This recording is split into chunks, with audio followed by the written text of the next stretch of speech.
File this one under good news, bad news. After 2 months of deliberate and costly delays, Senate Democrats finally managed to get around the Republicans and Ben Nelson today.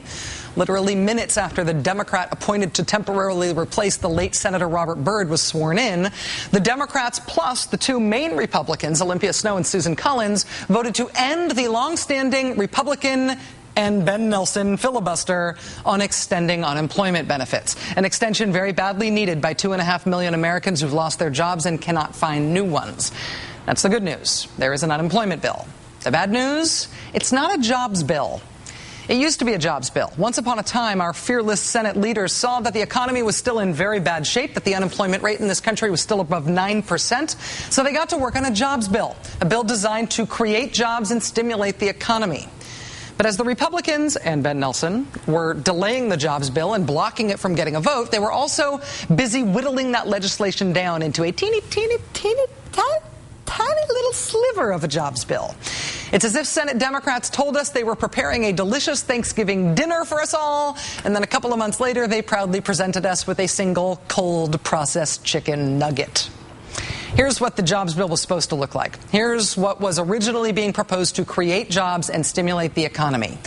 There is, of course, an extension of unemployment benefits for the long-term unemployed, which is the most efficient way for the government to stimulate the economy because it puts money into the hands of people who need it badly and will therefore spend it right away, putting it straight back into the economy. This unemployment extension alone is expected to support 800,000 jobs through economic stimulus. But there were going to be so many other things in the jobs bill, too. Aid to state governments so that states don't have to lay off teachers. An extra tier of unemployment benefits so when people have used up their benefits and still don't have a job, they don't immediately fall off a financial cliff and become homeless and a giant strain on the economy. Or extra Medicaid funding so that state governments don't have to make big budget cuts and layoffs to pay their Medicaid bills. Or more funding for the Small Business Administration, which makes loans to the all-important small business owner who then creates jobs by hiring people, or bonds to fund infrastructure development. All those job-creating, economy-stimulating things were removed. So that all we're left with is this tiny little piece of a jobs bill. That's all we get. Our response to the economic crisis and the limping along recovery and the horrible unemployment rate is to extend unemployment benefits. That's it.